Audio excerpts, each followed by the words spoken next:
going back to the EU defense investment. So they want to invest 800 billion, which is a lot. It is. And given the current situation in Europe right now, where we're seeing, higher a 10% rise in electricity bills, right? We're seeing inflation. One Most sec, people I aren't. have an article on that. Yeah, we have an article on the 800 billion. Yeah, it's this one right here. So everybody's complaining about their electricity bills because they are extremely high. Like the amount we pay on energy is just ridiculous. Well, like in Europe, I'm sure it is around the world as well. There's going to be an 18th sanctions package now pushed, which Ursula von der Leyen, who is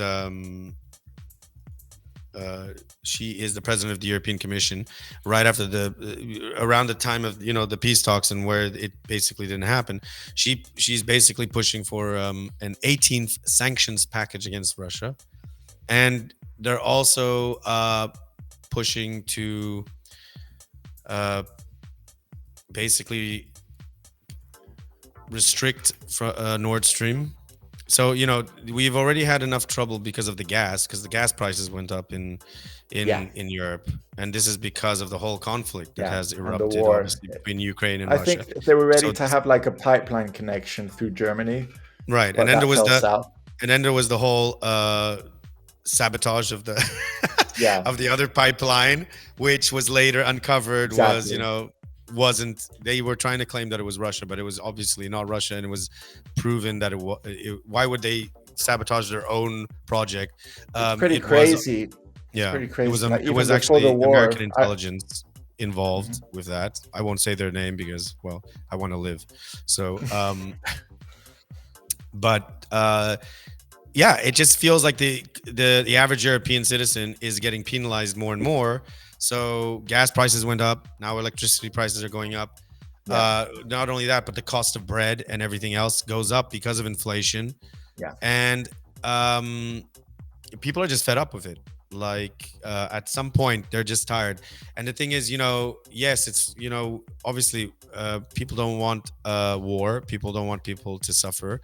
But I think that Europe has been, and I'm saying this as someone who's apolitical from any side, but I think that Europe is, or not Europe, but people living in Europe, let's say, okay, living and working in Europe, okay, citizens of Europe, are a bit worn out because there's just been continuous crisis after crisis after crisis after crisis that has pretty much been going at their everyday living, and their quality of life has been considerably dropping. And I know from many people, the cost of living is just ridiculous. Like wages aren't increasing as much as it costs to live, like rent and bills and everything. The rent is going up.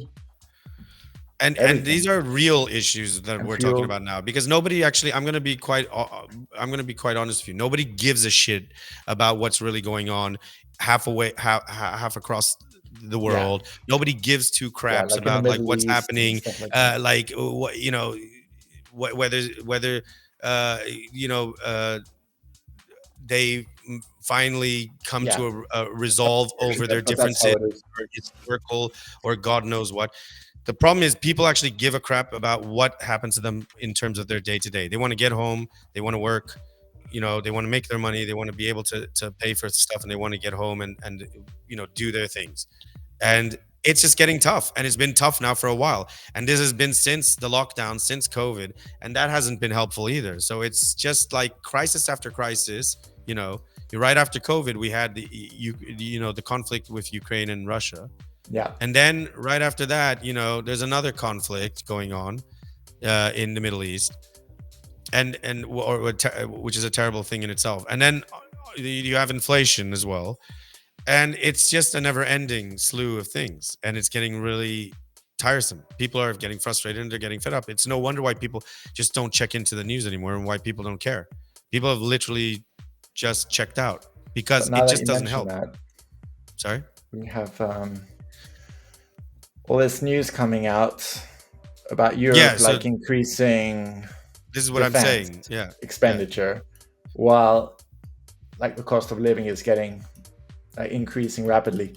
Right. So the job market is down the toilet here. Young people can't find work, and if they can, they're expected to make a pittance than what their grandparents made or their parents made previously. You're told like, oh, go to school and study, you get a degree, and then you go. Bollocks. You don't get anything. It's a waste of time, waste of Yeah, money. You could spend like maybe a grand or something on a degree before, ages ago.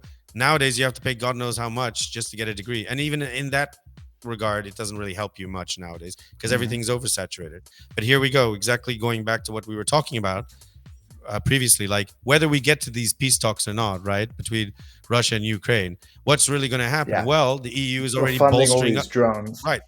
Europe is developing its It's own military crazy. industrial complex. And we already know how that went back in the United States of America because, the military industrial complex was developed out of the 50s Yeah, from World War II. it's a huge Eisenhower, industry. and yeah, Eisenhower warned about it, and they've been at the heart of the majority of problems all across the globe because they profit from war profiteering. And in fact, it's been the military industrial complex, in my opinion, again, this is my opinion, it's not sanctioned by Hmm. anybody else, the military industrial complex that has actually continued the Cold War. The Cold War 2.0. It's Yeah. been What's the military crazy is that industrial they complex. call this like a peace project. Well, in fact, it's anything but. Yeah. Like, why would you fund like war drones? Is that for peace? Well, there you go. Yeah. I mean, Just and saying, and and and we're paying for but it. but to be honest, I'm going to say the truth as well. Like I believe that this will actually create new jobs and probably um make the euro get stronger because if Europe if the EU has its Could own do. military industrial complex, it will bolster its economy as well. I know. I I don't think think that's Turkey also necessarily a make a lot good of way. drones. Yeah, What? Sorry. Turkey make a lot of drones. I mean, Turkey is already Like, like it has been. Many people have been talking yeah, about it in the past, but the analysts as well. They've been stating how it can become like in its own right a kind of like a new military superpower because it is already pretty yeah. strong. It's It's a already big up there. country. In fact, it could be a contender, even though it's not in the Middle East, but it could be a major contender in like uh, Yeah, delegating things in the Middle East, given the fact that their military, because of their tech and stuff, it's increasing, it's getting better.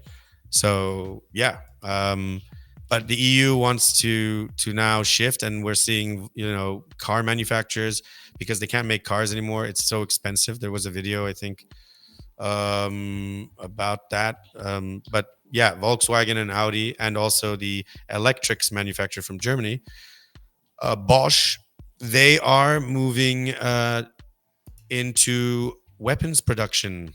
Crazy.